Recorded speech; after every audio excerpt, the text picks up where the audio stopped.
ওদেরকে খেতে দেওয়া যাবে না, যায় বলো। আমি শুধু বলছি না দেবো না, সবাই জানে আমি দিচ্ছি না। একটা ছেলেকে বলেওছি, ও শুধু পরিষ্কার করে দিচ্ছে, আমি খাওয়ার দায়িত্ব কাউকে দিই।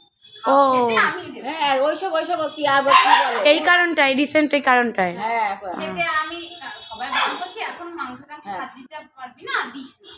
আমি বলেছি না, নিজের সন্তান আমাদের যেটা বাচ্চা হতো সন্তান তুললো না এরা, খাওয়াতেই হতো। খাওয়াতে হতো না। না না ওরকম হবে না, ওটা কোনো হ্যাঁ করছি না। আমার বাড়ির লোকও তো জানে, আমার বাড়ির সবাই বলছে না না লোককে বলবি তো কে 10টা কোন দোকান 10টা। বাদ দাও তো, মানুষের জ্ঞান দিতে সবাই পারে, জ্ঞান দেবে, জ্ঞানের কোনো শেষ নেই।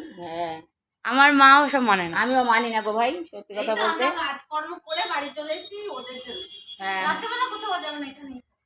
ও ওই দাদা ওদের সাথে থাকতো। ও অসুখ ঠিক হয়ে গেছে দেখছি। আরে প্রথমে দেখতেই পাইনি কত কষ্ট হবে।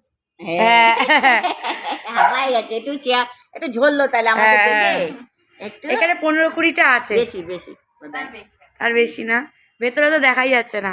আগের বার এসে সবাইকে আদর করেছিলাম, পার্টিশন ছিল না, আমার খুব ভালো লাগে। আমরা চাকদা রেখে আর বলো না সেই কি অবস্থা। আমি এই যে সামনে দিদির সামনেটা করেছিলাম তো চাকদাতে, হঠাৎ করে আমি তখন দার্জিলিং এ গেছিলাম, এদিকে আওয়াজ পাচ্ছি ওদের, বলে আমি বাজারে রয়েছি। তারপরে ক্যাপাসিটি করে তারপরে আমাকে দেখাচ্ছে ছোট্ট একটা খাঁচার মধ্যে, আমার আলু তো লম্বা, মোটা না হোক লম্বা, সেই ছোট্ট খাঁচার মধ্যে, তার মধ্যে সেই বাড়ি কিন্তু ঝকঝক, মানে বাইরে দিয়ে দেখে, কিন্তু ওদের যে একটা রাখার পরিবেশ সেটা নেই। না চাকদাতে, আমাদের রানাঘাটে পরে হচ্ছে কাছে, ভাবলাম কাছে তো, ওমা ওই দেখে সেই আমরা গেছি, যেদিন এসেছি সেদিনই আমি আনতে গেছি, মানে এই হয়ে গেছে আর মানে টমায় চলে গেছে। সে কীরকম একটা মানে ওইভাবে থেকে, যে তোমাদের যে কতটা তুমি আর্ধেক করে ছাড়বা, একটু পাটা নাড়তে তো পারবে, পাটা একটু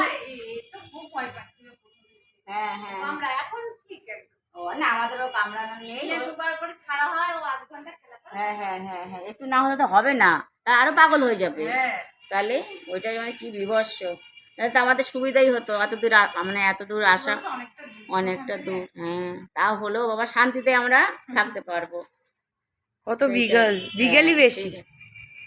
ঠিক আছে বাবু, তোমরা ভালো থেকো, আবার দেখা হবে, আমরা যাই, সুস্থভাবে থাকো, আমরা আবার আসছি। আবার আসবো।